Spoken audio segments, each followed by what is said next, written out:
शूर्पणखा कैसे बन गई भगवान श्री कृष्ण की पत्नी? जानिए यह रहस्य। दोस्तों, आपको यह सुनकर हैरानी हो रही होगी कि शूर्पणखा एक राक्षसी होकर भगवान श्री कृष्ण की कैसे पत्नी बन सकती है। तो आप घबराइए मत, आपको इस वीडियो में पता चल जाएगा कि शूर्पणखा सच में भगवान श्री कृष्ण की पत्नी थी। इसलिए वीडियो को पूरा एंड तक देखना, क्योंकि आधी अधूरी जानकारी किसी काम के लिए नहीं होती। अगर आप हमारे चैनल पर नए हैं तो हमारे चैनल को सब्सक्राइब करके बेल आइकन प्रेस कर लेना, ताकि ऐसी रोचक भारी जानकारी आपको मिलती रहे। तो चलिए शुरू करते हैं बिना किसी देरी के। पूर्व जन्म में शूर्पणखा इंद्रलोक की नयनतारा नामक अप्सरा थी। उर्वशी, रंभा, मेनका, पूंजिकस्थला आदि प्रमुख अप्सराओं में इसकी गिनती थी। एक बार इंद्र के दरबार में अप्सराओं का नृत्य चल रहा था। उस समय यह नयनतारा नृत्य करते समय भ्रू संचालन अर्थात आंखों से इशारा भी कर रही थी। इसे देख इंद्र विचलित हो गए और उसके ऊपर प्रसन्न हो गए। तब से नयनतारा इंद्र की प्रेयसी बन गई। तत्कालीन समय में पृथ्वी पर एक वज्रा नामक एक आश्य घोर तपस्या कर रहे थे। तब नयनतारा पर प्रसन्न होने के कारण अराश्य की तपस्या भंग करने हेतु इंद्र ने इसे ही पृथ्वी पर भेजा।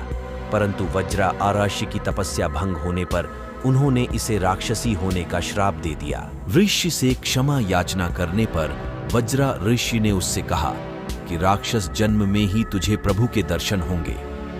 तब वही अप्सरा देह त्याग के बाद शूर्पणखा राक्षसी बनी। उसने दृढ़ निश्चय कर लिया कि प्रभु के दर्शन होने पर वह उन्हें प्राप्त कर लेगी।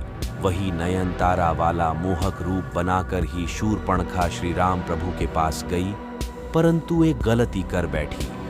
वह यह कि परब्रह्म प्रभु परमात्मा परात्पर परब्रह्म को पति रूप में पाने की इच्छा प्रकट कर दी।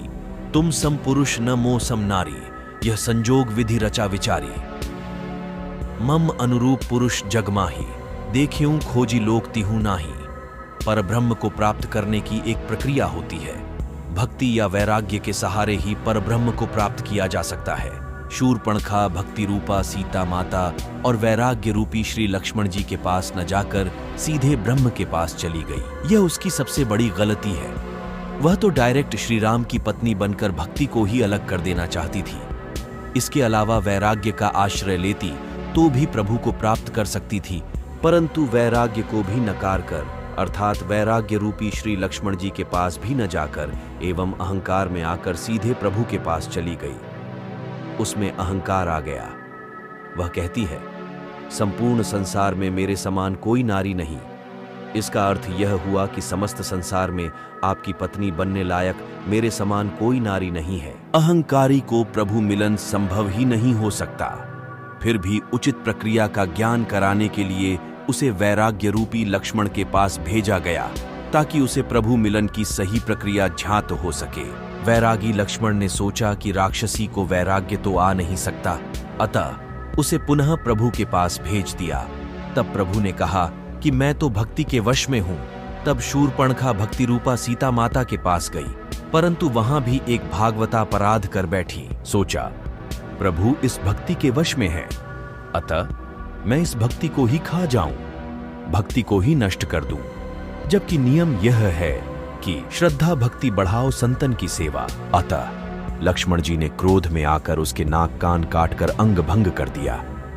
तब शूर्पणखा के ज्ञान चक्षु खुल गए और प्रभु के कार्य को पूरा कराने विनाशाय च दुष्कृतम के लिए उनकी सहायिका बनकर प्रभु के हाथ से खर व दूषण, रावण, कुंभकर्ण, मेघनाद आदि निशाचरों को मरवा दिया और प्रभु प्राप्ति की उचित प्रक्रिया अपनाने के लिए पुष्कर जी में चली गई और जल में खड़ी होकर भगवान शिव का ध्यान करने लगी। श्री कृष्ण की पत्नी। 10,000 वर्ष बाद भगवान शिव ने शूर्पणखा को दर्शन दिए और वर प्रदान किया कि 28वें द्वापर युग में जब श्री राम कृष्ण अवतार लेंगे, तब कुब्जा के रूप में तुम्हें कृष्ण से पति सुख की प्राप्ति होगी। तब श्री कृष्ण तुम्हारी कुबड़ ठीक करके वही नयनतारा अप्सरा का मनमोहक रूप प्रदान करेंगे। और भगवान श्री कृष्ण ने उसे नयनतारा से विवाह किया। इस प्रकार शूर्पणखा श्री कृष्ण भगवान की पत्नी हुई। दोस्तों, आपको यह जानकारी अच्छी लगी हो तो कमेंट बॉक्स में जय श्री कृष्ण जरूर लिखें। तब के लिए धन्यवाद।